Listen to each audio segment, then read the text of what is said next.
네, 여러분 안녕하십니까. 8월 21일 수요일 아침 매일 성경 묵상 함께 나누겠습니다. 오늘은 예레미야 51장 33절에서 44절까지 말씀을 함께 보시겠습니다.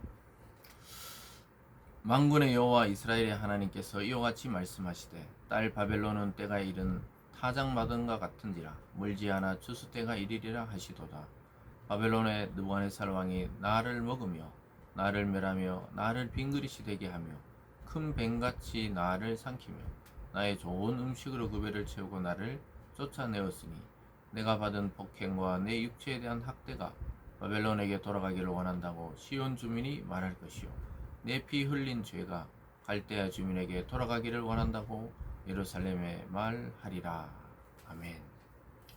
오늘 본문의 내용을 중심으로 내 송사를 듣고 보복하리라, 내 송사를 듣고 보복하리라 라는 제목으로 말씀을 증거하겠습니다. 오늘 말씀은 어제에 이어서 계속해서 맥없이 무너지는 바벨론에 대한 예언입니다. 그런데 중요한 것은 이 바벨론이 멸망하게 된 그 근거가 무엇이냐?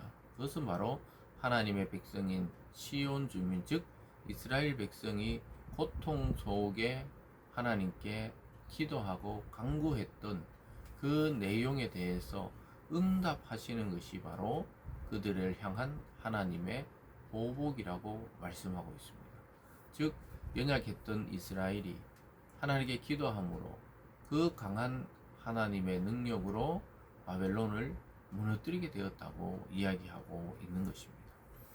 우리는 살아가면서 때로는 힘을 갖기를 원하고, 때로는 권력을 갖기를 원하고, 때로는 부를 누리기를 원하는 이유가 무엇입니까? 그 상대와 어떤 싸움에서 선점하고 승리하기를 원하기 때문입니다. 그러나 하나님은 약한 자로 남아 있기를 원하십니다. 하나님의 백성 성도들이 강한 자가 아니라 약한 자로 하나님의 뒤편에 서 있기를 원하실 때가 많이 있습니다.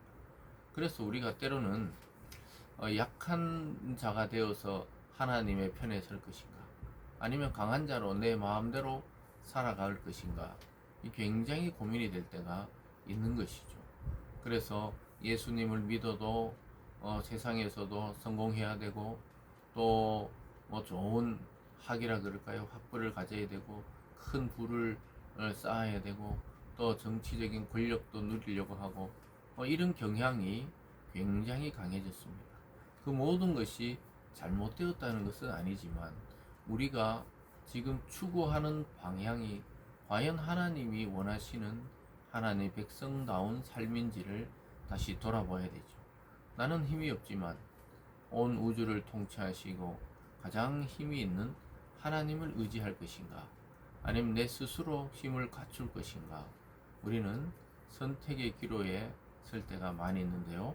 오늘 말씀을 보면 바벨론과 이스라엘을 비교할 때 군사력, 경제력, 또는 자기들이 가지고 있는 자원, 이 모든 것이 비교할 수 없을 정도로 강력한 나라가 바로 바벨론이었습니다. 그러니까 그 당시 패권을 차지할 수 있었는데요. 하나님은 그런 강대국을 닮아가지 말라고 늘 말씀하셨습니다. 오히려 연약한 자의 그 모습으로 서 있기를 원했습니다. 그런데 놀랍게도 하나님은 그 강력한 바벨론 편이 아니라 약한 자, 연약한 자, 그 연약한 자의 기도를 들으시는 하나님으로 오늘 등장합니다. 그래서 이스라엘 백성들이 이렇게 기도하죠. 35절 보면요, 내가 받은 폭행과 내 육체에 대한 학대가 바벨론에 돌아가기를 원한다고 시온 주민이 말할 것이요, 내 피 흘린 죄가 갈대아 주민에게로 돌아가기를 원한다고 예루살렘이 말하리라. 여기 시온과 예루살렘은 유다와 이스라엘 백성 전체를 가리킵니다. 그래서 그들이 어떻게 기도하냐면, 자기가 당한 그 육체적인 학대를 바벨론에게로 돌아가기를 원합니다 하고 기도했던 거예요. 또한 내 피 흘린 죄가 갈대아 주민, 즉 바벨론 사람들에게로 돌아가기를 원한다고 기도했던 것입니다. 그래서 자기가 당하고 있고 육체의 피 흘림과 또 그들의 학대를 견디고 그들의 폭행을 견뎠지만 이제 더 이상 견딜 수 없다고 하나님께 기도하고 호소하는 장면입니다. 굉장히 아무 일도 안 일어날 것 같죠. 우리의 기도는 아무 일도 안 일어날 것 같은 그러한 기도입니다. 그래서 이렇게 기도한다고 정말 하나님이 나타나서 도와줄 것인가? 이것이 우리의 의문이죠. 아마 여러분들도 기도해놓고 이것이 과연 될 것인가 의심할 때가 더 많을 겁니다. 때로는 기도해놓고도 잊어버립니다. 그러나 우리의 기도는 그 우리 마음의 신음조차 기억하시는 하나님이 기억하시기 때문에 우리가 했던 모든 기도의 응답은 언젠가 반드시 돌아오게 되어 있습니다. 시간의 문제지 하나님의 기도가 하나님 앞에 했던 기도가 응답되지 않는 것은 없습니다. 그래서 우리가 그것을 잘 눈여겨봐야 되죠. 그러면서 하나님은 이스라엘을 위해서 보복하시겠다고 이야기합니다. 36절이죠. 그러므로 여호와께서 이와 같이 말씀하시되 보라 내가 내 송사를 듣고 너를 위하여 보복하여 그의 바다를 말리며 그의 샘을 말리리니 바벨론이 돌무더기가 되어 승냥이의 거처와 혐오의 대상과 탄식거리가 되고 주민이 없으리라. 사랑하는 여러분, 하나님이 우리 편이시면 이런 일이 일어납니다. 내 기도를 듣고 송사라 그러죠. 우리가 법정 다툼을 벌일 때 송사를 벌인다는데 하나님의 법정에다가 이것을 딱 이 문제를 올려놓으니까 하나님께서 이스라엘을 위해서 보복하시겠다는 거예요. 놀랍게도 바다를 말리고 그 샘을 말리고 그들이 그렇게 수자원이 풍부하고 그렇게 누렸던 모든 영광을 다 없애버리겠다는 것이죠. 그리고 오히려 혐오가 되고 승냥이 아무도 살지 않아서 들짐승의 거처가 되게 하고 탄식거리가 되고 주민은 아무도 살지 않는 땅이 되게 하겠다고 말씀합니다. 하나님이 나서면 그 누구도 이길 자, 또 이길 민족, 이길 나라가 없다는 것을 보여주고 있습니다. 여러분, 이 하나님께 나가 간구하시기 바랍니다. 우리가 실제적인 삶의 문제에 대해서는 때로는 우리 스스로 해결하려고 할 때가 너무 많아요. 하나님은 기도하라는 거예요. 모든 것을 두고 기도하라는 것입니다. 주님께서도 구하고 찾고 두드리라고 그랬어요. 그 기도의 방식입니다. 구하는 자가 찾고 또 얻고 찾는 자가 찾을 것이요 두드리는 자는 문이 열릴 것이라고 말씀했습니다. 그래서 이 기도의 원리를 오늘 이 아침에 꼭 기억할 필요가 있습니다. 그러면서 40절에 내가 그들을 끌어내어 어린 양과 순양과 수염소가 도살장으로 가는 것 같게 하리라.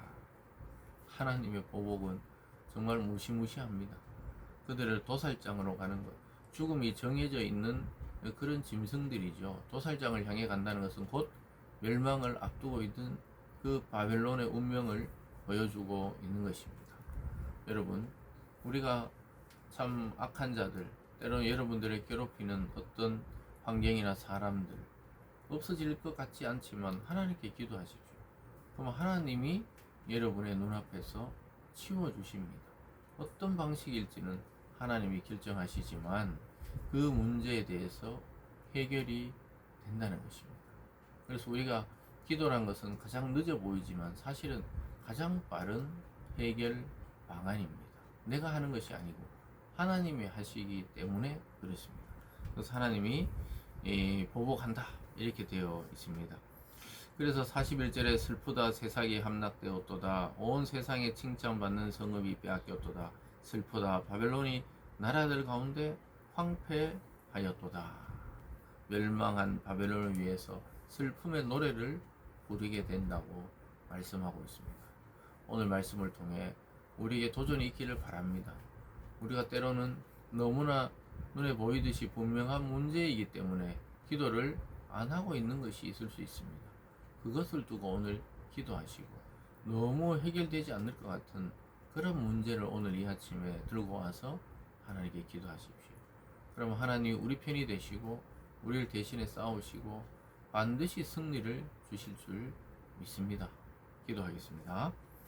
사랑의 하나님 아버지, 때로는 우리가 우리 스스로 하나님 앞에 기도드리기도 부끄러워서 기도하지 못하는 그 문제를 하나님께 오늘 올려드리게 도와주시고 오늘 이스라엘 백성의 그 기도 소리를 듣고 하나님이 보복자로 나셔서서 그 악한 바벨론을 멸망케 하시겠다고 말씀하듯이 우리의 해결되지 않는 많은 문제들을 하나님 앞에 솔직하게 내어놓고 응답받고 치유받고 해결받는 오늘 이 아침 되게 하여 주시옵소서.